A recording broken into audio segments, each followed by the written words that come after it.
The Cincinnati trip was just a bunch of us from here, BG. We actually went down to Cincinnati and ministered, or you can say evangelized, on the UC campus. You can see just the difference on campus. Like the atmosphere here is a little bit more close knit, and UC is almost, it's like a city kind of college. So most people hadn't even heard about the 5 to 6 different church organizations on their campus. So it was great to just be able to talk to them about us starting a new h2o church there on their campus, and also talking to them about spirituality. So.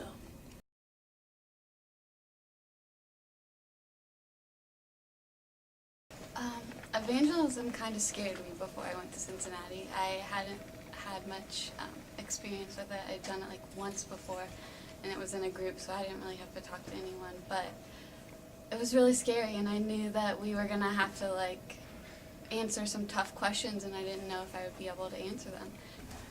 I got the chance to evangelize to some people over the summer when I was at LT, and I think more than anything, that experience just opened my eyes and my heart to how many lost people there are out there who don't know about God and who just really need to hear that message. And so it really did give me a longing to do it again and to speak to more people. But honestly, you know, I didn't make it a priority in my life, I would say.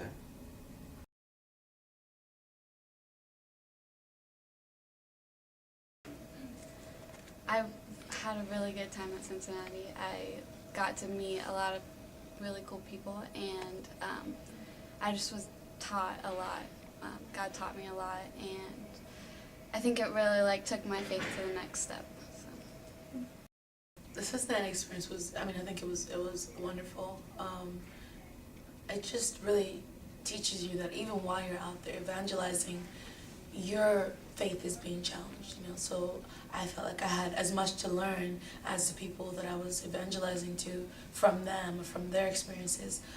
It was great to walk up to people, and at some point I just put away the survey and just talk to people.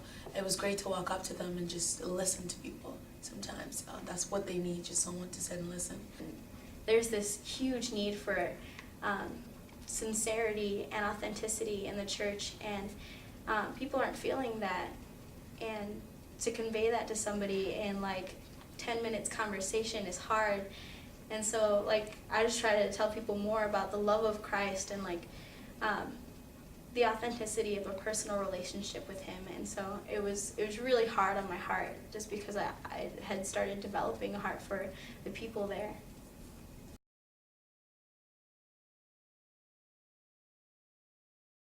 You know, I think the number one thing that stops people from evangelizing is fear, and I don't know if it's fear of rejection or just fear of talking with people. I mean, I'm totally guilty of it as well, and I don't know if that's ever going to go away. Every time we talk to a person, it never got any easier.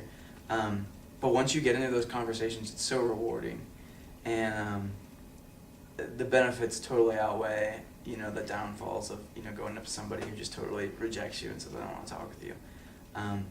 I would just say keep your eyes open for opportunities, though, because you don't have to be walking around campus 2 by 2, talking to people and going up to them just like, hey, you want to know about Jesus? It can be little things. It can be your friends. It can be your classmates. I would just say let your hearts be open to the opportunity, because any question can lead to a great conversation. You just got to be willing to listen and be ready to react, and have your heart open to share to them. To get involved at BG, I know they have a Thursday night survey-driven evangelism time if you want to approach things that way, or just being open to asking your friends questions about, you know, what their religion is, whether they were raised in church, what their past experiences with church are. It really gets people talking, and a lot of people think it's kind of a taboo subject, but everyone has an experience, and I think everyone has something to say about it.